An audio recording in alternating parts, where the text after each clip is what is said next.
Good afternoon. It's late February, and since our last frost date was a couple weeks ago, I am out in the garden to do some spring cleaning.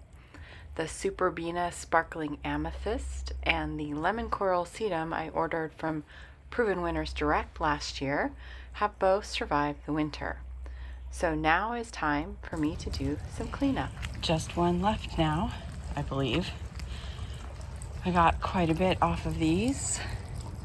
Considering how little I put into taking care of these this last year, they were pretty monstrous to clean up. So I plan to fertilize, and I hope that they recover relatively quickly. I've been out here for a couple of hours cleaning things up, cut back the Gara, cut back all the dead petunias or mini vistas, cleaned up the lemon coral sedum, cleaned up all the extra stalks from the petunias I had planted here. I trimmed back the Mickey rock rose or rock rose Mickey. These sea lavenders, I believe it's pronounced lamonium. I do not know if they are going to make it. There's a little bit of life.